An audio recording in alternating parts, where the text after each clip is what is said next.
It was crazy, the things that we saw. There were so many homes just without roofs. It was just total devastation. The roads weren't all clear. They were clearing the roads while we were there. There wasn't water.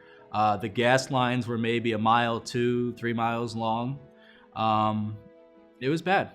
The mosquitoes were horrendous, and we had so many counties in the state, everybody asking and begging for bug spray. And that was one of our biggest issues, was getting all this bug spray. Where are we supposed to get this bug spray?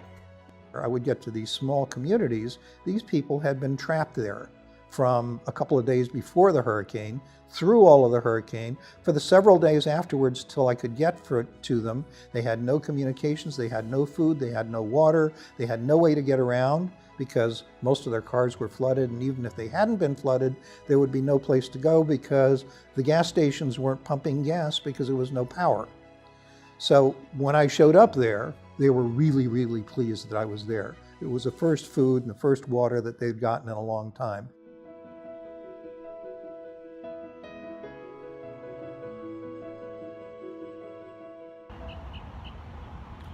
Hey DC, this is Shelley Pelcher. I'm at the Disaster Relief Operations Center in Orlando for the American Red Cross.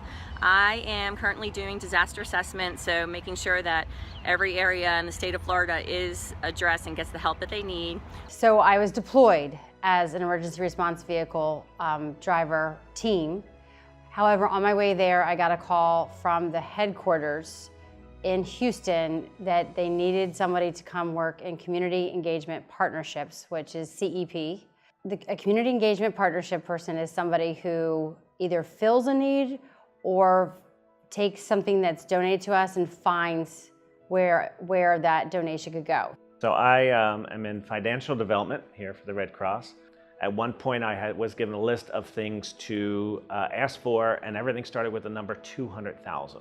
200,000 rakes, 200,000 shovels, 200,000 of this. In this disaster, I had the role of administrator and of technical lead. Disaster mental health is a direct service to clients that alleviates fear, provides for basic needs, assesses risk, and looks at resiliency factors that people might have going forward. I worked evenings from 7 at night till 7 in the morning. Part of my responsibility was to, and I'll use the term, to roam and to look for those folks who may be in some distress. I think when one looks at providing mental health services, one goes beyond the community response to also working with staff, volunteers who are going to be impacted by the tremendous stress and sometimes trauma that's involved with the work. I do think the bottom line is in mental health services, we try to provide whatever services are needed, regardless of our background, in order to complete the task. My specialty as a volunteer is in the disaster mapping, or in what we call situational awareness. There's a variety of very critical information that can be laid on these maps. Everything from where the shelters are, where the food is, where the transportation is, the medical opportunities, where our shelters are, where our safety and personnel are. And then also by having it on a map, you can layer on things like where are the bridges out, where the roads are out, where is the current flooding. So it's a really important tool. After I worked in the shelter, I went back to bulk distribution. And I was delivering boxes of food to homes. So I was delivering to one house, and I went up to the house, announced myself, and 2 little boys came out. They were about, I would say, 8 or 9, old enough to kind of be boys. And I told them I had a box with food and some treats, and I put the box down, and I was about to turn to leave, and both of them ran up to me and put their arms around my waist because they were small, and just like gave me a huge hug. And I was like shocked because boys that age don't usually hug that much, and so it was pretty It was pretty adorable and heartwarming. I went back to the car and like couldn't believe it. I was like, that made the trip. That just made the trip, that one moment.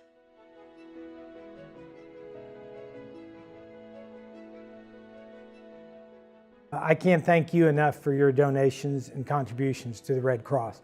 It has made a tremendous difference. I've seen it every day when I'm working with them. You've really made changes in people's lives and safety. Thank you. Thank you. Thank you. Thank you. Thank you. Gracias. You know, this has been a period of time like no other. I've been with the American Red Cross. I've been serving with the American Red Cross for several decades, and I've never experienced anything like this. One major, horrific disaster, followed by the next. Hurricane Harvey, Irma, Jose, Maria, Nate, California wildfires, and the Las Vegas shooting. All of these occurred at the same time. People in our own community needed us to be there for them. Home fires, they happen every day, every night. And your support has enabled us to be there for people, wherever they were, wherever they are, whenever they have needed us. Now we've got to keep going. Our work is not done. We've got more lives to save and strengthen and support. So we hope you'll stay involved with us. Thank you very, very much.